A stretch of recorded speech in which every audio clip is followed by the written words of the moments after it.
Hello YouTubers, Alaska Prepper here. Ladies and gentlemen, today I am going to save your eyes from having to look at my ugly mug. Happy Sunday, ladies and gentlemen. My camera is on the fritz, but I'll try to get it fixed by tomorrow. And the reason that I titled this video something like watch this before it gets taken down, I may get in trouble for this, is because I believe that just about every story that we're going to go over is a story that is not really being talked about by the mainstream media, because they just don't want you to know this stuff, ladies and gentlemen. Back in the mid 1990s to the late 1990s, I believe that the administration at that time allowed China to come into the World Trade Organization, right? And even though they were told that, hey, if we do this NAFTA deal, it's going to be like a vacuum cleaner sucking all of the jobs out of the US and sending it overseas. And guess what happened, ladies and gentlemen? The really good jobs got sucked out of the US and then went overseas, and one of those countries that it went to was China, because labor was really cheap, which really has me, I'm not sure, kind of confused, because didn't we go to Vietnam in order to stop the spread of communism? Didn't we lose 58,000 people in Vietnam to try to stop the spread of communism? At least that's what I think was the excuse that they used. Of course, they also used the Gulf of Tonkin incident, which never occurred, as the catalyst that pushed us into going to Vietnam. However, I digress. But my point is this. We lost so many Americans fighting in wars in order to try to stop the spread of communism that we then in turn went ahead and allowed a communist country to enter into our trading bloc. And now people complain that we've lost so many jobs to China and that they make goods that are so cheap that what's the government doing? They're slapping them with tariffs. And I've always stated, it doesn't matter what country it happens to. Tariffs never work. Tariffs is a tax on you, the consumer. So if the Chinese can't get their electric, whatever it is, or whatever is tariffed, into the United States, what are they going to do? They're going to send those parts, or those parts that are almost assembled, to other nations, and those nations are going to go ahead and import them for China. Take a look at this. Europe is buying Russian oil via India at record rates in 2023, despite the war. Now, ladies and gentlemen, do you think that they're paying India more for that oil than they were paying Russia when they were buying it directly from them? Like I said, sanctions and tariffs, because a tariff is like a mini sanction, only hurt you, the consumer. And now a quick word from the sponsor of this video, Genesis Gold Group. I'm not a financial advisor, but the folks at Genesis Gold Group specialize in helping those who want to diversify their excess wealth by converting their fiat currency retirement plans into a plan that is backed by real money. So if you're in a position where you are wondering what you can do in order to diversify or insulate your wealth against what I like to call the inferno of inflation, give Genesis Gold Group a call, and they can provide you with the information that you need in order to make an educated decision. The White House said the latest actions are aimed to protect American workers and businesses. The tariffs will affect $18 billion in Chinese imported goods, along with steel, aluminum, semiconductors, batteries, critical minerals, solar cells, and cranes. And Biden's administration officials claim that the measures were in response to years of unfair trade practices by China, along with the theft of technology and intellectual property and the cyber hacking and corporate espionage of American businesses.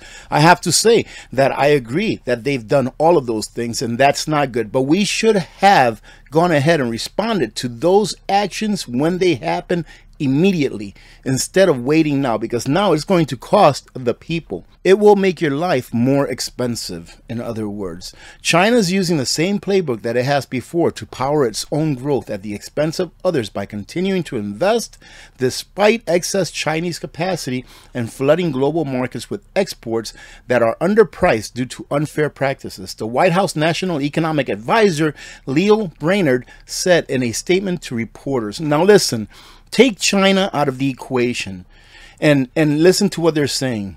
They are punishing a nation for being very efficient at producing things and selling it cheaper than anyone else. Think about what they're saying here. Again, ladies and gentlemen, this has nothing to do with China. And let me tell you why. Because if this administration was so concerned with China exporting cheap goods, why are they not concerned with the amount of Chinese that are coming into the United States in a way that is not lawful? You know what I mean. Why are they not concerned with that? But they're concerned about microchips. They're concerned about solar panels. What do you think is more of a threat to the United States of America?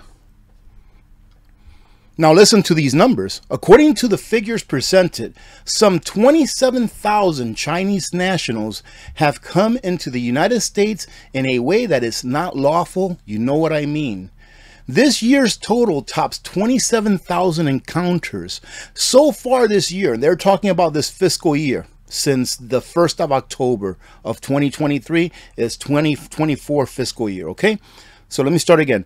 This fiscal year, this is what they should have said, 27,000 encounters, which surpassed the entirety of 2023 of 24,000, ladies and gentlemen. So in just half of a year, half of a fiscal year, we've surpassed the entirety of all of last year. Incredible. And listen to the vetting process. The vetting process now has been decreased from 40 questions to only 5 questions. Amazing. During the inauguration of President Trump, I remember him saying something very specific, which is pretty much the only thing that I remember. He said, "Today, we are not merely transferring power from one administration to the other, but we are transferring power from this administration to the people of the United States of America." And when I say that, I get teary-eyed. You know why? Because that's the way that it's supposed to be. And the administration that is in power right now, ladies and gentlemen, that is exactly what they're in. They're in power. And take a look at what they've done to these United States of America over the last several years that they've been in power. You know why that is? Because we the people don't have the power. The FBI had authorization to use deadly force when they raided former President Trump's Mar-a-Lago estate. Is this what you would like to happen to your party of choice when another party that is not of your choice is in power, is in office? No, ladies and gentlemen, this is not following the rule of law. This is using the law in order to oust your political opponent. And that is not right. But if you're cheering for this, just remember that everything is a cycle. And when this comes back around, it may come back around on you. And if the government is powerful enough to do this to a former sitting president, do you not think that it won't do it to you? The FBI was prepared and willing to use deadly force if needed, even if it involved Trump and his security detail. It's just one of several eye-opening court filings that Judge Aileen Cannon ordered to be unsealed. So this is not rhetoric. This is not I think. This is not maybe. This is something that was unsealed, that was unveiled by a sitting judge because it was an order. We have turned not only into a third world country, but into a banana republic as well, unfortunately. But that's okay, ladies and gentlemen, because according to this gentleman here, if we want to fix all of our problems, all we have to do is cull the human population.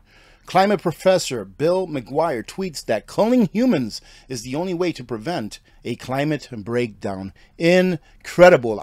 On X, McGuire tweeted a controversial message stating that the only realistic way to reduce emissions as substantially and quickly as he feels is needed to save the world from, we're going to call it the boogeyman, all right? From now on, we're going to call it the boogeyman, and avoid a catastrophic boogeyman breakdown is the culling of the human population. Now, ladies and gentlemen, I don't want you to think like many other people think that this gentleman is saying, yes, we need to go ahead and cull the human population. That's not what I think he meant. Some people may make it want to sound like that's what he meant, but I don't think that he meant that he said, yes, we should cull the human population. I think that what he meant is that the only way that we're going to survive the boogeyman is if there is a culling. But what he is saying in that statement that people aren't really catching is that he's blaming the human population. And of course, he omits telling his ex-followers that we as human beings, that animals need CO2 in order to eat. However, I digress. And here he defends himself by saying, I am deleting the initial tweet, not because I regret it, but because so many people out there have mistakenly or intentionally taken it the wrong way. You know what? I think a lot of people were just playing with this person for the fact, and the matter of fact, that he said that pretty much it's humans' fault. And if you believe that it's your fault, ladies and gentlemen, that they're hurricanes, then go ahead and give up everything. Don't use electricity. Don't drive to work. Don't do anything that has to do with anything that produces CO2. And then you will probably be one of those people that he says is called because you will cease to exist. I digress. Let's move on to the next one. Almost 50% of small businesses say that they are not going to survive a second Biden term. That's not me saying it. It's them. Small businesses make up the bulk of this country's GDP, as with many other nations' GDP. So if we lose small businesses, ladies and gentlemen, the closer that we get to third world status. But I know this was never planned. Okay, this was never planned. It hasn't been planned since the 60s. It hasn't been planned since the creation of the Federal Reserve note, which was only made in order so that the government can take from you your wealth. None of it was planned, but the closer that we will get to a third world status. A new report reveals that nearly half of small businesses in the United States believe they definitely or probably don't stand a chance to survive another 4 years of Joe Biden's presidency. The survey, which polled 80,000 small businesses, and ladies and gentlemen, that's a lot. Holy smokes, to be polled, found out that 22.4% of respondents think they definitely don't stand a chance to survive another 4 years, while 26% said that they probably will not survive another Biden term.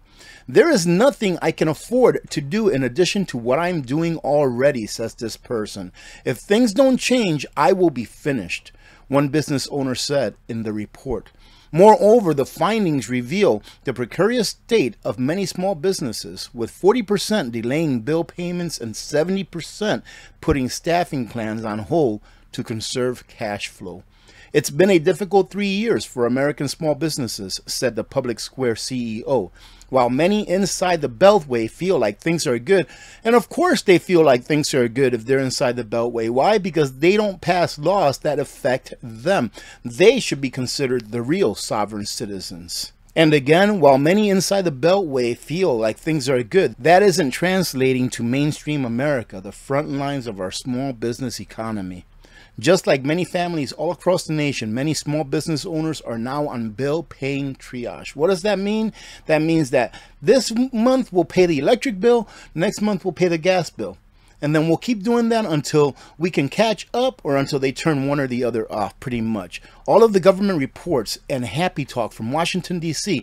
This is what I always tell you, and this is not me saying it, this is me reading it. Doesn't change that Americans continue to wrestle with inflation, and the majority of small business owners now predict we'll slip into a stagflation. So all of the happy talk that you get from your political pundits and from the mainstream media is just to keep you naive of the fact that you yourself will eventually go bankrupt, especially if you continue to hold the worthless Federal Reserve notes that will one day, for a fact, lose all value. Oh, AP, they won't lose all value. Oh, really? Try spending a Federal Reserve note from 1915, ladies and gentlemen. Can you take a dollar bill from 1915 and go spend it? Can you take a dollar bill from 1945 and go spend it? Fiat currencies die. That's what they're made to do. And they're also made to be able to transfer wealth from you to the government or from you to the elite. Having said that, again, thank you very much to the sponsor of this video, Genesis Gold Group. Ladies and gentlemen, I hope that you've had a great weekend. And I hope that I didn't bring you down. You know why? Because this isn't gloom and doom. This is reality. God bless every one of you. God bless America. I'm Alaska Prepper. I am out.